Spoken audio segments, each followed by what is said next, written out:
मुल्क में ना महंगाई रहे, ना गुर्बत रहे, हर इंसान खुशहाल हो, पाकिस्तानी कौम पूरी खुशहाल हो जाए, ये कैसे मुमकिन है? इसके लिए हम 6 नुकात की फार्मूला लेते हैं, 3 नुकात ले लेते हैं जी। पहला पॉइंट बताइए कि क्या किया जाए जिससे कौम तरक्की करना शुरू कर देगी और महंगाई खत्म होगी? तालीम। आपने कहा तो तालीम ऐसी चीज है कि जिससे इंसान कमाने के काबिल होता है और पूरी दुनिया में कमा सकता है। तालीम पाके कहीं दुनिया में चले जाओ, कमा सकते हो। बल्कि अब तो पाकिस्तान में बैठ के, घर बैठ के, कमरे में बैठ के कंप्यूटर के जरिए आप अमेरिका से कमा सकते हैं, कनाडा से, यूरोप से, सारी दुनिया से कमा सकते हैं। तालीम पाने के लिए वक्त भी दरकार है, वसाइल भी दरकार है। तो हुक्मरान इस प्रोसेस को शुरू कर सकता है, इसके रिजल्ट्स आने में टाइम लगेगा, लेकिन कोई काम शुरू करोगे तो एंड पे पहुंचेगा। अगर काम शुरू ही नहीं किया तो खत्म कब होगा? और तालीम का आसान तरीका, हम जब भी बात करते हैं कि तालीम दे दें, कैसे? अगर स्कूल बनाएंगे पैसा नहीं है, टीचर भर्ती करेंगे पैसा नहीं है, कोई और भी काम हो खजाना तो खाली है मखलूस है। मस्जिद स्कूल सिस्टम ऐसा तरीका है कि जिसमें हुकूमत का खर्च कुछ नहीं होगा। हर मोहल्ले में, हर गांव में, छोटे से छोटे गांव में भी मस्जिद मौजूद है। और मस्जिद हमारे यहाँ उस इलाके की सबसे अजीम इमारत होती है, खूबसूरत होती है, वसी होती है, उसमें कालीन बिछे हुए लोगों के घरों में तो नहीं होते। अब ये मस्जिदें सारा दिन खाली पड़ी हैं, वीरान बददुआएं दे रही हैं। मस्जिदें मरसिया खां हैं कि नमाजी ना रहे, यानी नमाजी वैसे रूटीन वाले नहीं है, रूटीन में तो नमाजी है बहुत, यानी वो साहिबे औसाफे हिजाजी ना रहे। वो जो औसाफ थे हिजाजी मुसलमानों के, मक्का और मदीना के मुसलमानों के, कि अल्लाह की ज़मीन पर अल्लाह के निज़ाम के लिए पहुंच गए समुद्रों में और फिर कहने लगे दश्त तो दश्त है, दरिया भी न छोड़े हमने, बहरे जुल्मात में दौड़ा दिए घोड़े हमने। वो हैं औसाफे हिजाजी, अल्लाह के निज़ाम के लिए पूरी दुनिया में मुजाहिद बन के चले। वो नहीं रहे, मस्जिदें मरसिया खा है। अब मस्जिदें वीरान पड़ी हैं, अगर इनको कम से कम इतना ही कर लें कि तालीम इसमें शुरू कर दें, सुबह 4 घंटे बच्चियां पढ़ें 8 बजे से 12 बजे तक, और देहातों मोहल्लों में तनख्वाहें थोड़ी थोड़ी ले लेती हैं बेचारी बच्चियां क्योंकि बेरोजगारी है, और वो इंतजाम मोहल्ले वाले खुद कर सकते हैं, कोई मुश्किल काम नहीं। हर मोहल्ले में 2-4 मुखिया आजाद होते हैं, हुकूमत का कुछ खर्च नहीं होगा और कौम तालीम याफ्ता हो जाएगी। बुनियादी तालीम, मैट्रिक तक तालीम।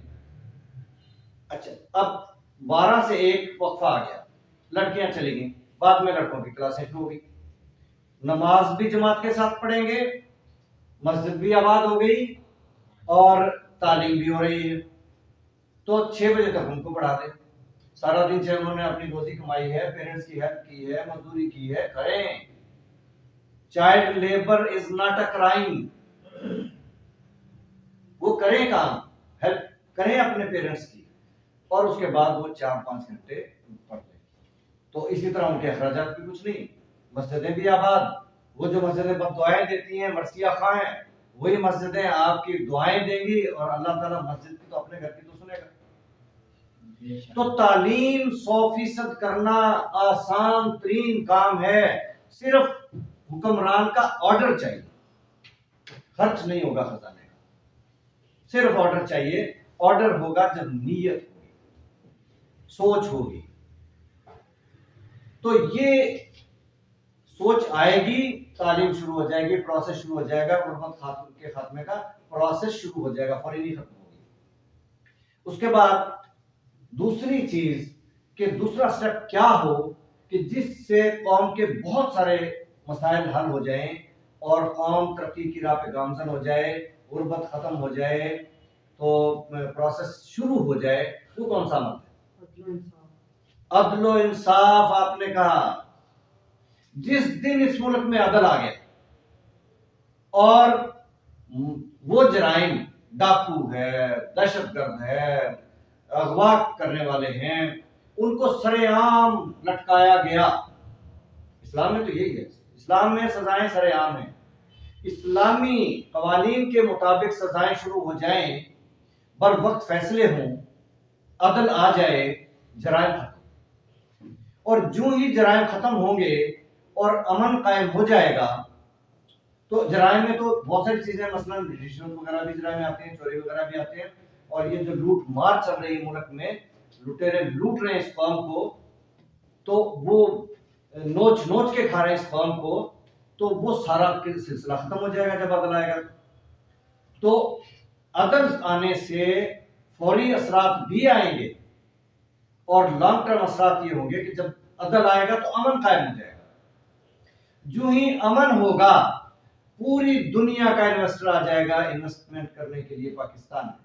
अब तो पाकिस्तान का इन्वेस्टर जा रहा है पूरी दुनिया में। जब दुनिया का इन्वेस्टर आएगा, घर घर इंडस्ट्री लग जाएगी, कारोबार शुरू हो जाएंगे, तो फौरी तौर पे ही आपकी इकोनॉमी ऊपर आ जाएगी और सब कमाने लग जाएंगे, तो गुर्बत खत्म, महंगाई खत्म। गुर्बत और महंगाई तो इसलिए होती है कि वसाइल कम है, अखराजात ज्यादा है। जब वसाइल बढ़ जाएंगे अखराजात से, तो फिर गुर्बत खत्म, महंगाई खत्म। महंगाई तो इसलिए है कि हम कर्जे लेते हैं, तो हम पे टैक्स जबरन लगाने पड़ते हैं और वो चीजें महंगी हो जाती हैं। जब IMF मजबूर नहीं कर सकेगा तो टैक्स नहीं लगेंगे, तो जो 1200 की बिजली है वो 200 में मिल जाएगी, तो महंगाई खत्म। कमा भी रहे हैं, वसाइल आ गए, उधर से कीमतें भी चीजों की गिर गई क्योंकि टैक्स कम हो गए, तो महंगाई खत्म हो गई। अदल आ जाए तो अमन आएगा, अमन आएगा तो इंडस्ट्री लगेगी, घर घर लगेगी, कारोबार चलेंगे और कौम में खुशहाली आएगी, गुर्बत खत्म, महंगाई खत्म। 2 पॉइंट आपने बता दिए, तालीम और अदल। तीसरा पॉइंट कि फौरी तौर पे खजाना भर जाए और कौम इतनी अमीर हो जाए कि मुल्क में कोई गरीब ना मिले, ज़कात लेने वाला ढूंढते फिरे ना मिले। कोई ऐसा प्रोसेस कि फौरी तौर पे खजाना भर जाए और आप किसी के मकरूज ना हो, बल्कि कर्जे उतारने के काबिल हो जाए, दुनिया को कर्जे देने का काबिल हो जाए। वो बताइए जी, तीसरा प्रोसेस क्या है? ज़कात और उशर का निजाम। ज़कात तो लोग वैसे भी देते हैं, सारे नहीं तो कुछ तो देते हैं। निजाम चाहिए, ज़कात और उशर का निजाम। कुरान में जहां हुक्म आया है नमाज का, अक्सर जगह पे साथ ही आया है ज़कात। ज़कात इस्लाम का अहम तरीन जुज़ है, इसलिए कह रहा हूं नमाज से भी ज्यादा अहम तरीन का मतलब सबसे ज्यादा है, इसलिए कि पूरी तारीख इस्लाम में नमाज छोड़ने पे किसी को सजा नहीं दी गई, कोई कोड़े, कोई कैद, कोई और सजा नहीं मिली।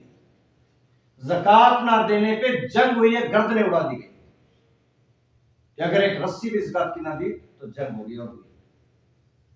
ये इतना बड़ा पहलू है, इतना बड़ा हुक्म है कुरान का कि इससे बड़ा हुक्म मुसलमान के लिए और कोई नहीं। कलमा पढ़ लिया, मुसलमान हो गया, अब उसके बाद उसका मसला ज़कात का सबसे बड़ा हुक्म है, सबसे अहम हुक्म है। नमाज अगर नहीं पढ़ी वो जाने, उसका रब जाने। ज़कात नहीं दी तो गरीब का हक खा गया, गरीब माफ नहीं करेगा तो अल्लाह भी माफ नहीं करेगा। ये सबसे बड़ा है पहलू है। तो ज़कात और उशर की मिकदार उससे भी ज्यादा बन जाएगी, क्योंकि ज़री मुल्क है, हजारों मुरब्बे के मालिक हैं, उनके तो बेहिसाब उशर बनता है। नहीं देते तो कैसे देंगे? हुक्मरान लेगा तो सब देंगे। अबू बकर सिद्दीक ने ली तो सब ने दी, अगर वो माफ कर देते, छोड़ देते कि चलो इस मसले को छोड़ दो, कोई भी ना देता। हुक्मरान लेता है तो सब देते हैं, ज़कात भी आएगी, उशर भी आएगा, पाई पाई आएगा, खजाना भर जाएगा, जगह नहीं मिलेगी रखने को, और फौरी तौर पे महंगाई खत्म।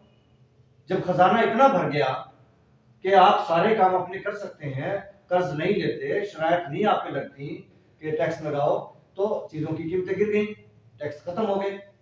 फिर जब ज़कात इतनी आ गई कि आप उसको गरीबों पे खर्च कर सकते हैं, गरीबों के लिए इदारे बना सकते हैं, गरीबों के लिए इंडस्ट्री लगा सकते हैं, गरीबों को कंप्यूटर खरीद के दे दें जिन्होंने तालीम पाई है और बेचारे बेरोजगार फिर रहे हैं कि कंप्यूटर उनके पास नहीं है जिससे वो अपनी रोजी कमाने का इंतजाम कर सके।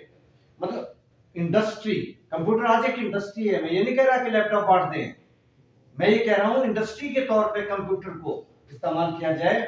एक बच्ची देहात में अपने घर में कमरे में बैठ के और रोजी कमा सकती है लाखों रुपए।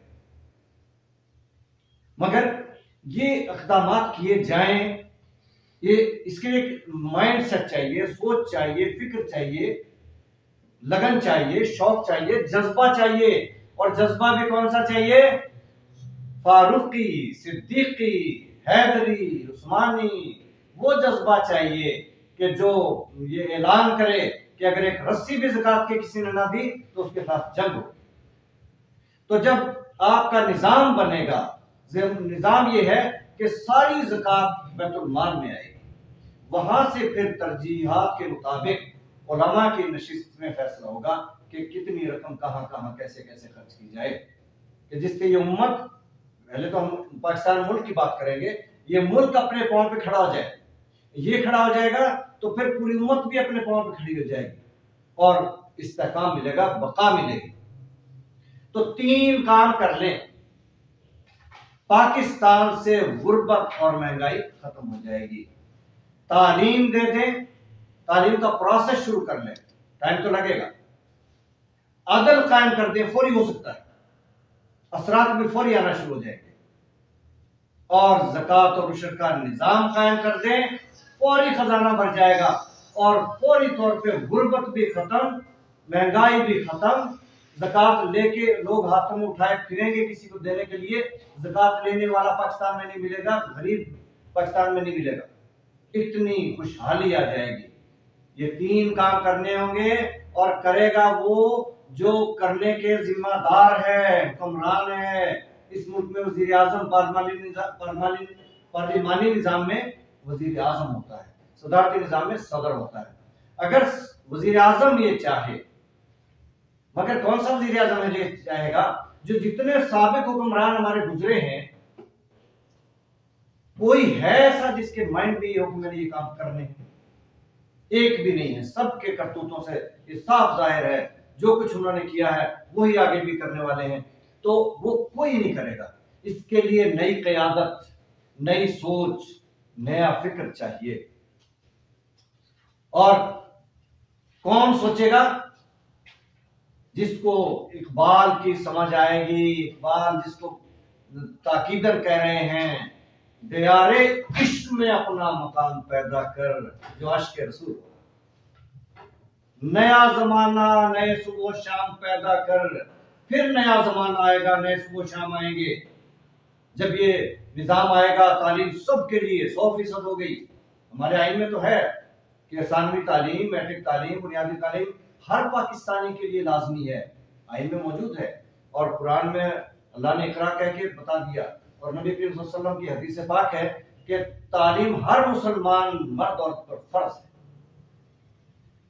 लेकिन करेगा कौन? करेगा हाकिम। और कौन सा हाकिम? जो दियारे इश्क में अपना मकाम पैदा करेगा, आशिक रसूल होगा। फिर नया जमाना आएगा, 100% तालीम याफ्ता कौम होगी, हुनरमंद कौम होगी, घर घर इंडस्ट्री लगेगी, खुशहाली होगी, अदल होगा, अमन होगा, बैरूनी दुनिया के इन्वेस्टर पाकिस्तान में आएगा और रोजगार के दरवाजे खुल जाएंगे। ज़कात का निजाम होगा, उशर का निजाम होगा, खजाना कभी खाली नहीं होगा, कर्जे लेने नहीं पड़ेंगे, हम दुनिया को कर्जे देने के काबिल हो जाएंगे। तो वो निजाम लाना है इंशाअल्लाह, और आप नौजवानों ने लाना है, और खास तौर पे पाकिस्तान के लिए, क्योंकि पाकिस्तान बना ही इस काम के लिए था। पाकिस्तान जिस निजाम के लिए बना था, वो आप बताएं पाकिस्तान का मतलब क्या? तो पाकिस्तान तो बना ही इस निजाम के लिए था कि तालीम 100% होगी, अदल होगा, अमन होगा, और ज़कात और उशर का निजाम होगा, खुशहाली होगी, कोई गरीब नहीं होगा, ज़कात लेने वाला नहीं मिलेगा। पाकिस्तान दुनिया का अजीम मुल्क होगा, पाकिस्तानी कौम दुनिया की अजीम तरीन कौम होगी। और इंशाअल्लाह ये होगा जब हम ये तहैया करके अल्लाह की राह में निकलेंगे इस निजाम के लिए, तो इंशाअल्लाह होगा और बहुत जल्द होगा इंशाअल्लाह।